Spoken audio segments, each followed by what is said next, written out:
दोस्तों आप सभी का स्वागत है हमारे एक और इंटरेस्टिंग और एक रिफ्रेशिंग वीडियो में, जहां हम आज आपको मिलवा रहे हैं एक बहुत ही वर्सेटाइल, यंग और एक सक्सेसफुल यूट्यूबर से।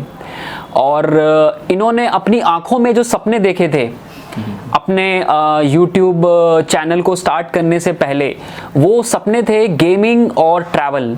इन दो सपनों को लेकर इन्होंने जो अपने चैनल्स बनाए वो आज लाखों लोगों के लिए एक इंस्पिरेशनल का बहुत बड़ा सोर्स है। तो आइए दर्शकों, हम ज़्यादा देर नहीं लगाते हैं और मिलते हैं हमारे स्पेशल गेस्ट के, जिनका नाम है मिस्टर अनमोल जायसवाल और अनमोल भाई। हम इनको अनमोल भाई बोलेंगे पूरे इंटरव्यू में, और कोई टेंशन नहीं है। तो अनमोल गुड़गांव के रहने वाले हैं। इनकी उम्र महज 22 साल है। तो 22 साल के एक यंग और एक बहुत ही सक्सेसफुल यूट्यूबर से आज हम आपको मिलवाने जा रहे हैं। तो आइए हम चलते हैं अनमोल भाई के पास और उन्हीं से जानते हैं कि कैसे उन्होंने अपनी आंखों में देखे हुए सपनों को इस मुकाम तक पहुंचाया। तो अनमोल भाई, आपका बहुत बहुत स्वागत है। थैंक यू भाई। हम आपसे जानना चाहेंगे कि आप थोड़ा सा अपने बारे में हमारे दर्शकों को बताएं कि आपके कौन कौन से यूट्यूब चैनल्स हैं, कौन सी कैटेगरीज के हैं। तो थोड़ा सा आप हमारे दर्शकों को बताएं। तो मेरा नाम अनमोल जायसवाल है। मैं एक फुल टाइम कंटेंट क्रिएटर हूँ। यूट्यूब पे मेरे टोटल 3 चैनल हैं, जिसमें से पहला चैनल है मेरे खुद के नाम से, यानी कि अनमोल जायसवाल। उसमें मैं बेसिकली टेक की वीडियोस डालता हूँ, पीसी बिल्ड्स, गेमिंग वीडियोस। दूसरा मेरा चैनल है, उसमें सब्सक्राइबर्स टोटल अराउंड 3 लाख कुछ है, 380 के आसपास। दूसरा चैनल है एजे गेमिंग, जिसमें मैं गेमिंग हाईलाइट डालता हूँ, गेमिंग वीडियोस डालता हूँ, मतलब गेम प्लेस कहते हैं जिन्हें। उसमें 4 लाख के अबव है सब्सक्राइबर्स। और तीसरा चैनल है ट्रैवलिंग का, जिसका नाम है इंडियन बैकपैकर। उस पर अभी रिसेंटली 3 लाख सब्सक्राइबर्स हुआ है। बहुत ही ये एक बड़े बड़े नंबर्स इन्होंने हमें बता तो दिए हैं अपने 3 चैनल्स के, लेकिन अब हमें इनको थोड़ा सा और जानना है और थोड़ा सा समझना है। तो चलिए आगे हम इनसे जानते हैं कि इनकी अनमोल भाई, आप मुझे थोड़ा सा बताइए कि आपकी जो यूट्यूब की जर्नी है, आपका मतलब कैसे शुरू हुई, क्या आपका मतलब स्कूल और एजुकेशन के साथ साथ कैसे आपने अपनी स्टडीज़ के साथ ये चीज़ें मैनेज करी, क्या आपने मतलब सोचा इस चैनल को शुरू करने के लिए? तो मैंने पहले भी काफ़ी इंटरव्यूज़ में ये चीज़ शेयर करी है। तो पूरी जो यूट्यूब की जर्नी थी वो 2017 में शुरू हुई थी। अच्छा। तो हुआ क्या था, उस वक्त मैं अपनी फर्स्ट सोलो ट्रैवल मतलब ट्रिप पे गया था हिमाचल, त्रिउंड जगह एक। अच्छा। तो वहाँ पर एक ट्रैकिंग है मैक्लोडगंज से त्रिउंड तक की। ओके। तो उसके बारे में मुझे ज़्यादा नॉलेज नहीं थी, क्योंकि मैं अकेला ही गया हुआ था। तो मैं यूट्यूब पे वैसे ही सर्च कर रहा था कि किसी ने कुछ डाल रखा हो इससे रिलेटेड कि कैसे जाए गाइड की ज़रूरत है या नहीं है। अच्छा। तो मैंने उनकी वीडियो देखी। अब मुझे चैनल का नाम याद नहीं है वो कौन सा था, लेकिन उनकी वीडियो से मतलब ऐसा लगा कि इस तरह का कुछ बनाना है। अच्छा। लेकिन उस वक्त मैं कॉलेज के फर्स्ट ईयर में था, तो पैसे इतने होते नहीं है, जितने घर से मिलते थे वो सब अपना कॉलेज में ही निकल जाते हैं। अच्छा। तो उस टाइम पे ट्रैवलिंग करनी है तो पैसे भी ज़रूरी है, जब भी आप वीडियोस बना पाओगे। बिल्कुल। तो ट्रैवल तो मैं शुरू नहीं कर पाया उस टाइम पे, लेकिन मैंने गेमिंग वीडियोस डालना शुरू करा। तो धीरे धीरे 1-1.5 साल के अंदर चैनल चल गया। और 2019 के फिर जनवरी में मैंने ये वाला इंडियन बैकपैकर शुरू करा उन अर्निंग से। मतलब घर में आज तक मैंने एक भी पैसे नहीं लिए ट्रिप से रिलेटेड। तो जनवरी 2019 में आपने इंडियन बैकपैकर जो अपना ट्रैवल वाला चैनल है उसे स्टार्ट किया। तो अब करीब करीब 1 साल इसको हो चुका है। ओके। तो इस चैनल को जो आपने channel as a YouTuber start किए थे, तो आपको कितना मतलब स्ट्रगल इसके लिए करना पड़ा था? क्या मतलब आपको पहले से इन सारी चीज़ों के बारे में पता था, और पता था तो आपको कितना आप इन चीज़ों को रेफ़र करते थे, इंटरनेट पे हेल्प लेते थे कि फ्रेंड से हेल्प लेते थे? थोड़ा सा हमें उसके बारे में बताएं।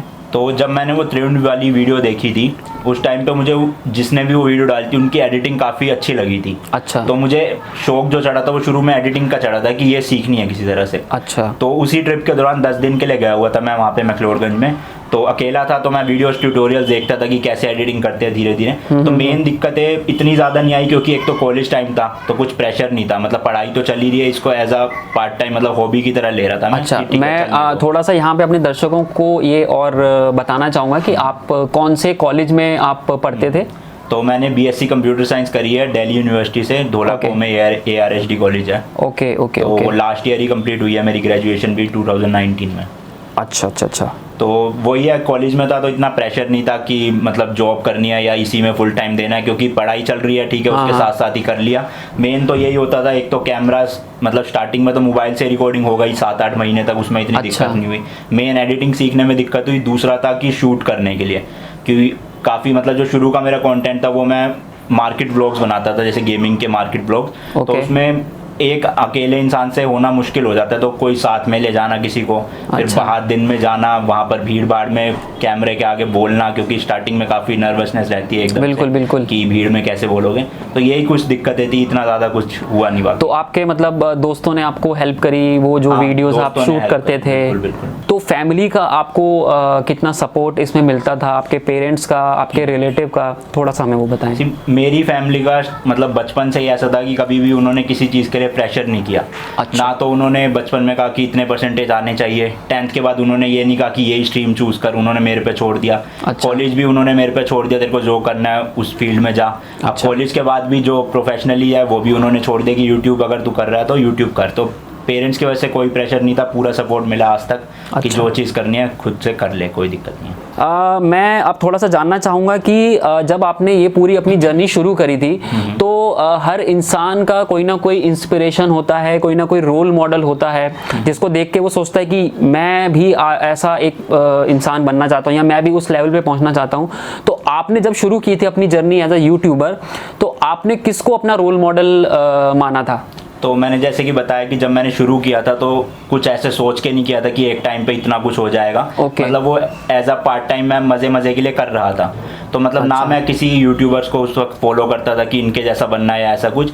वो गेमिंग वाले में लक चल गया, क्योंकि गेमिंग बचपन से करता आ रहा हूँ मैं। तो उसका चैनल धीरे धीरे ग्रो हुआ, तब पता चला कि यूट्यूब पे एक्चुअल सीन क्या है, मतलब और भी क्रिएटर्स है, ट्रैवल कैटेगरी अलग है, टेक अलग है, गेमिंग करते करते आपको पता चला, धीरे धीरे पता चलता रहा। तो उस टाइम तक मेरे खुद ही 1 लाख हो चुके थे, तो वो धीरे धीरे बढ़ता गया। तो ऐसा कुछ नहीं है कि, वैसे देखता हूँ काफी यूट्यूबर्स को, बट ऐसा नहीं है कि उसको देखकर स्टार्ट किया या किसी। ओके, तो you are like a self made man, जिन्होंने अपना रास्ता खुद बनाया, खुद उस पे मिल गया, खुद रास्ता खुद मिल गया और खुद चल के उसको अब ये अपना उसमें माइलस्टोन्स बनाते जा रहे हैं, एक के बाद एक अपने जो सब्सक्राइबर्स हैं उनके काउंट को बढ़ाते जा रहे हैं। और जैसा कि हम आपके सेटअप में यहाँ पर देख भी रहे हैं कि आपके पास तीनों जो आपके चैनल्स हैं, इंडियन बैकपैकर, एजे गेमिंग और अनमोल जायसवाल, तीनों ही चैनल्स पे आपको सिल्वर बटन मिल चुका है कि आपके जो 3 चैनल्स हैं, अब क्योंकि हमारा जो खुद का हमारा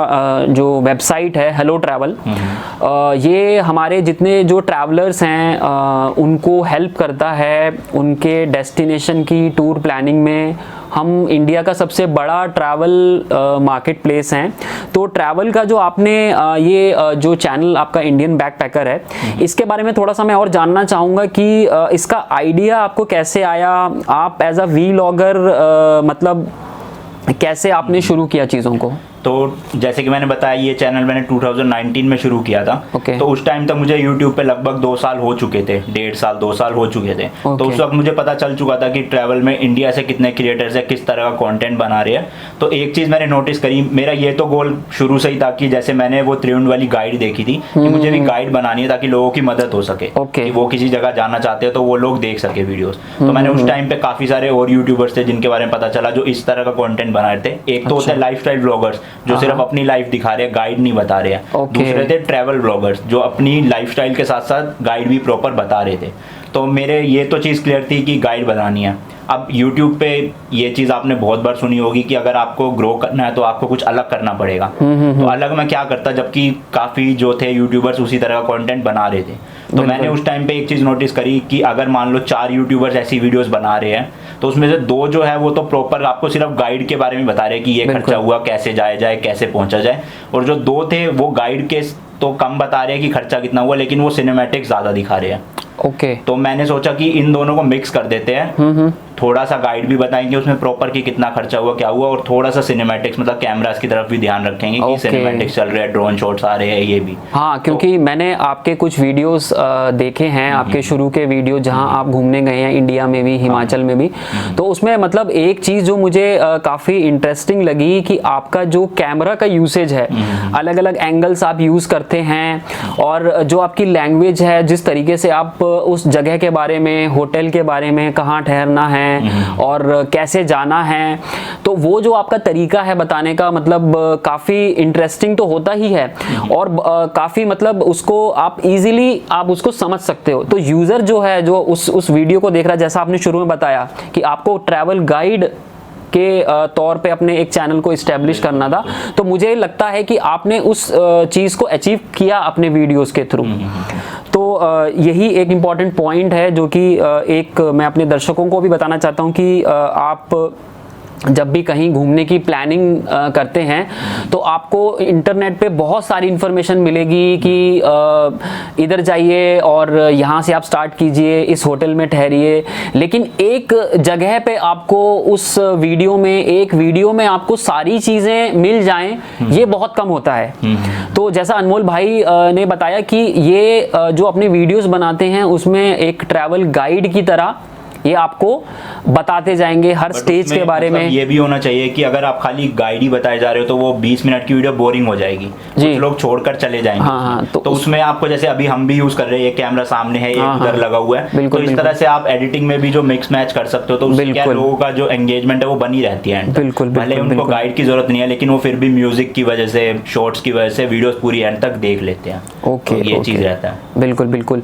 तो अब जैसे अभी हमने कैमरास और एंगल्स की बात करी, तो मैं इसी बारे में जानना चाहूँगा कि आप जब अपना वीलॉग बनाते हैं तो उसकी तैयारी आप कैसे करते हैं कि मुझे इस जगह घूमने जाना है और ये सब मेरे पास एक्सेसरीज होनी चाहिए, कैमरा, लैपटॉप, लेंसेज, जो भी आप बताना चाहें वो हमारे दर्शकों के साथ प्लीज शेयर कीजिए। तो अभी स्टार्टिंग का सीन तो ये है, वैसे तो मैं जितनी कंट्री से सब में जाना चाहता हूँ, लेकिन अगर शुरू में आपके पास पैसे नहीं है, आप घर से सपोर्ट नहीं ले रहे, तो हर कोई यही सोचेगा कि ऐसी कंट्रीज जाओ जिनकी वीडियोस चल पाए। Okay. स्टार्टिंग में मैं वही कंट्री चूज कर रहा हूँ जो इंडियन ज़्यादा इंटरेस्टेड है, जिसमें कि वो जाना चाहते हैं, ताकि वो वीडियोस चले, एक सब्सक्राइबर बेस बन जाए, उसके बाद मैं जितनी भी कंट्रीज है वो उन पैसों से ट्रैवल कर पाऊँ। तो अभी स्टार्टिंग में ऐसा नहीं रहता। अभी मैं सर्च करता हूँ कि ये 6 कंट्रीज है, इनकी वीडियोस चल सकती है, रात को बैठा हूँ 11 बजे 12 बजे फ्लाइट टिकट चेक कर रहा हूँ किसकी अगले महीने सस्ती मिल रही है, कौन सी कंट्री की। जहाँ की सस्ती मिल रही है वहाँ का वीज़ा प्रोसेस चेक किया कि आसान है या नहीं है। आसान है तो फ्लाइट टिकट बुक करी, वीज़ा अप्लाई किया और सीधा निकल गया। उसके अलावा कोई प्लानिंग नहीं करता यहाँ पर। होटल बुकिंग सिर्फ booking.com से करवा लेता हूँ, लेकिन पे नहीं करता उसका, वो वहीं जाके होता है कि करना है या नहीं करना है। ओके। तो अभी आपने कुछ पॉइंट्स कवर किए कि खर्चों के बारे में, पैसों के बारे में, तो थोड़ा सा हम आपसे अब आपका पैसों के बारे में कुछ हम जानना चाहेंगे, और मुझे लगता है हमारे दर्शक भी ये ज़रूर जानना चाहेंगे कि आखिर मतलब कितना कमा लेते हैं। तो YouTube से बेसिकली 2-3 तरीके होते हैं जिस तरह से आप कमा सकते हो। सबसे जो मेन तरीका है वो है गूगल एडसेंस के थ्रू, और उसमें इंडिया में बुरा हाल हुआ पड़ा है, मतलब इतनी अर्निंग्स है ही नहीं बिल्कुल भी। अच्छा, मतलब 1 मिलियन व्यूज पे आप लगा लो $100 से $150 बनते हैं खाली। अगर आपके चैनल पे 1 मिलियन व्यूज आ रहे हैं तो आपके 7-8 हज़ार या 10 हज़ार मैक्सिमम बस। अच्छा, ठीक है। तो एडसेंस का तो आप छोड़ ही दो कि इतनी अर्निंग है एटलीस्ट हमारी कैटेगरी में।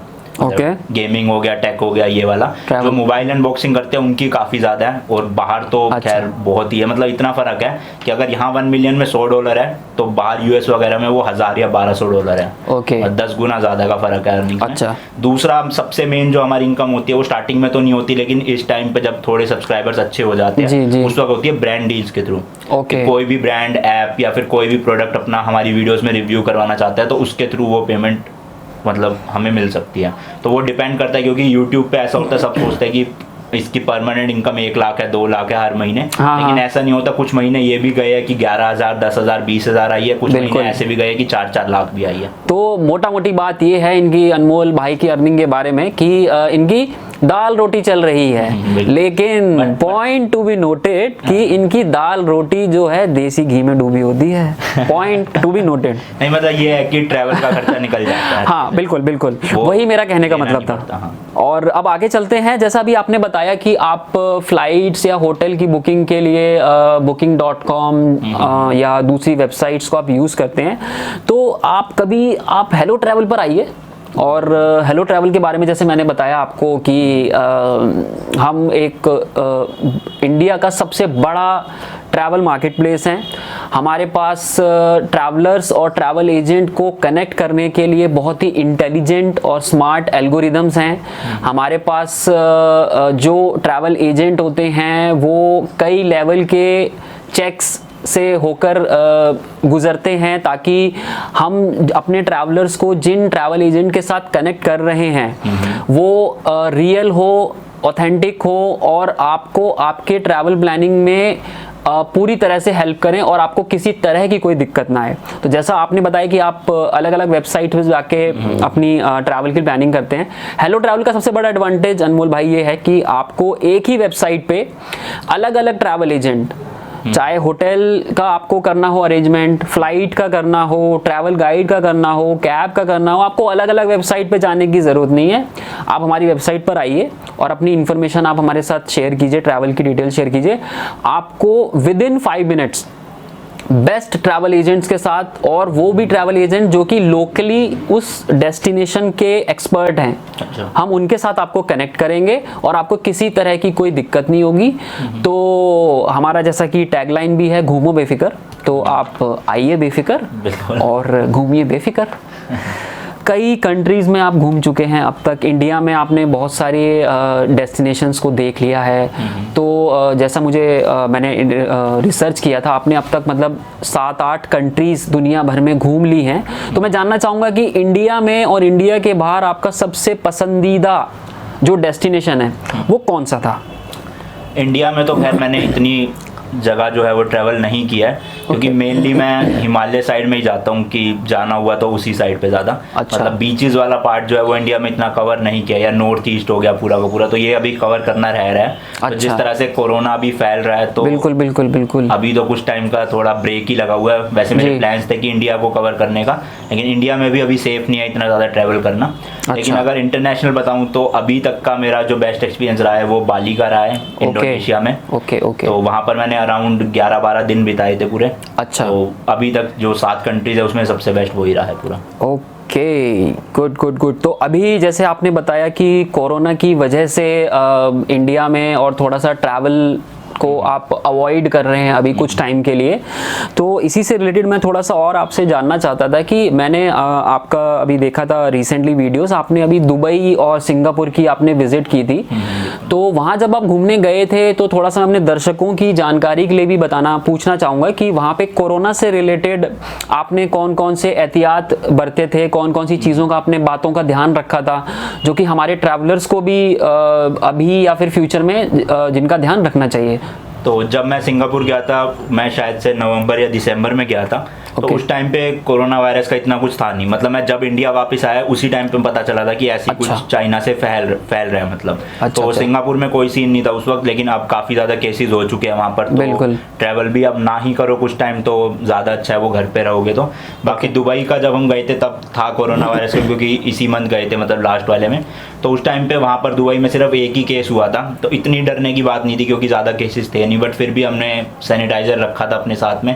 बाकी मास्क इतना ज़रूरी नहीं है, काफ़ी लोगों में ये है कि मास्क पहनना ज़रूरी है, बट हम फ्लाइट में पहन के गए थे। और उस टाइम पे लोगों में भी इतना कुछ नहीं था, एयरपोर्ट भी काफ़ी चिल सीन था कि ऐसा कुछ नहीं था। या अभी कुछ 15-20 दिन से ज़्यादा सीन हुआ है पूरा पूरा। अच्छा, ओके। अच्छा, अब अभी मैंने ये भी पता किया था कि आप अभी रिसेंटली पाकिस्तान के बहुत ही एक इम्पॉर्टेंट रिलीजियस प्लेस में गए थे, करतारपुर साहिब में। तो थोड़ा सा मेरे को एक फ़नी क्वेश्चन मेरे दिमाग में आया कि मतलब पाकिस्तान अभी आप गए थे, और तो मतलब पाकिस्तान में चल क्या रहा है और वहाँ पे चल क्या रहा है? अभी फॉग तो नहीं चल रहा है वहाँ पर। फॉग नहीं चल रहा है, ओके। फॉग नहीं चल रहा है। तो अभी यार देखो, ऐसा सीन था कि हमें जितनी एक्सेस थी वो सिर्फ गुरुद्वारे तक की थी, बॉर्डर क्रॉस करके हम सिर्फ गुरुद्वारे तक जा सकते थे। अंदर शहरों का हमें नहीं पता क्या है, क्या सीन है, लेकिन गुरुद्वारे में जितने भी हमें पाकिस्तानी लोग मिले थे, स्टूडेंट्स का ग्रुप मिला था, काफ़ी अच्छे थे। मतलब एक इमेज होती है ना आपके दिमाग में बनी होती है कि पाकिस्तान है, कैसे लोग होंगे, कैसे बिहेव करेंगे, बिल्कुल उससे उल्टा हुआ। काफ़ी अच्छी तरह से उन्होंने बिहेव किया, काफ़ी अच्छी तरह से वेलकम किया, एक तरह से आप ये कह सकते हो। तो काफ़ी अच्छी मेमोरीज है, मतलब वहाँ की जितना एक्सपेक्ट किया था उससे ज़्यादा अच्छी है काफ़ी। ओके ओके, बहुत बहुत बहुत बढ़िया और बहुत बहुत शुक्रिया ये सब बताने के लिए। अब एक इम्पॉर्टेंट क्वेश्चन मैं आपसे ये पूछना चाहता हूँ कि आप इतना घूमते हैं इंडिया में, इंडिया के बाहर इतनी मेहनत करते हैं, 3 चैनल्स आपने बना रखे हैं और इतना सक्सेसफुली आप उनको रन कर रहे हैं, तो ये घूमने फिरने के दौरान आप मतलब अपने आप को फिट कैसे रखते हैं? क्योंकि घूमने फिरने के लिए मतलब आपकी फिजिकली और मेंटल फिटनेस होना बहुत ज़रूरी है।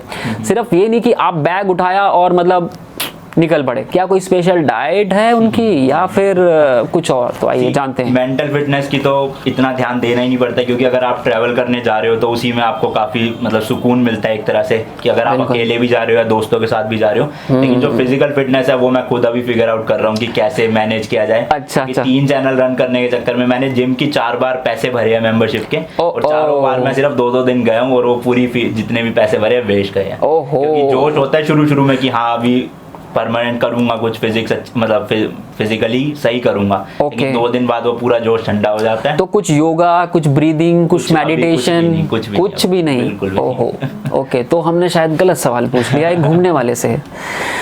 तो थैंक यू अनमोल भाई, आपसे बात करके बहुत अच्छा लगा। हमारे दर्शकों को भी मुझे उम्मीद है ये सब जानकारी उनके लिए बहुत यूज़फुल होगी। और चलते चलते मैं आपसे ये जानना चाहूँगा कि हमारे जो दर्शक इस वीडियो को देख रहे हैं और जितने भी आपके फॉलोअर्स हैं, दुनिया भर में लाखों के फॉलोअर्स हैं, उनमें से भी कई लोग ये सोचते हैं कि मैं अनमोल जायसवाल की तरह ही एक सक्सेसफुल यूट्यूबर बनूँ। तो इन नए यूट्यूबर्स को आप क्या सलाह देना चाहेंगे कि वो किन बातों का ध्यान रखें यूट्यूब चैनल बनाने में और चलाने में? मेन तो 2-3 चीज़ें ये कि एक, अगर आप शुरू कर रहे हो तो उस वक्त आपके अंदर पेशेंस होना चाहिए कि वीडियोस हो सकता है आपकी 1 दिन में भी चल जाए, 1 हफ्ते में भी, या 1 साल में भी चले जी। तो ये चीज़ आपको ध्यान रखनी है। आपको ये नहीं सोचना कि आज वीडियो डाली कल आपकी वायरल हो जाएगी। तो ये चीज़ का ध्यान रखना है बिल्कुल कि कभी भी हो सकती है, लेकिन वेट करना ज़रूरी है उसके लिए। दूसरी चीज़, जब भी आपकी कोई वीडियो वायरल होती है उसके बाद आपको कंटिन्यूस उसी टॉपिक्स पे वीडियोस डालते जानी है। मान लो आपकी कोई मोबाइल फ़ोन की अनबॉक्सिंग वायरल हुई है वीडियो, तो ऐसा मत करना कि उसके बाद आप कैमरास के बारे में बता रहे हो या फिर पीसीज के बारे में। कम से कम उसके 2-3 बाद की वीडियोस जो है वो मोबाइल फोन्स के ऊपर ही रखना, ताकि जो ऑडियंस आई है वो रुक जाए आपके पास। ओके। वरना वो चली जाएगी अगर उनको इंटरेस्ट नहीं होगा बाकी। तो एक मतलब स्पेशल कैटेगरी जो हमने कवर करना शुरू करी है, हाँ। और अगर वो पॉपुलर हो रही है तो उसी कैटेगरी को हम आगे बढ़ाएं। बिल्कुल। फिर कुछ टाइम बाद आपके जब सब्सक्राइबर बेस जो है वो अच्छा हो जाए, फिर आप एक्सपेरिमेंट्स कर सकते हो कि ये करना है मुझे, इसके साथ साथ ये भी डालूंगा। लेकिन अगर एक वीडियो वायरल होगी किसी टॉपिक पे तो उसको ही आप पकड़ के रखो काफी है। ओके। तो अनमोल भाई, आपने अपना जो कीमती समय हमें दिया, हमारे चैनल पर आए, ये उसके लिए हमारी तरफ से एक छोटा सा प्यारा सा स्पेशल गुडी बैग आपके लिए। थैंक यू सो मच इसके लिए। तो थैंक यू सो मच अनमोल भाई, हमारे इस चैनल पर आने के लिए और अपना एक प्रेशियस टाइम और स्पेशल मोमेंट्स हमारे साथ शेयर करने के लिए। और मैं अपने दर्शकों से रिक्वेस्ट करूंगा कि हमारे इस वीडियो को लाइक करें और इस वीडियो को अपने फ्रेंड्स रिलेटिव्स में शेयर करें और फैला दें बिल्कुल इंटरनेट पे। और कमेंट भी करो आपकी फेवरेट डेस्टिनेशन कौन सी है। बिल्कुल बिल्कुल।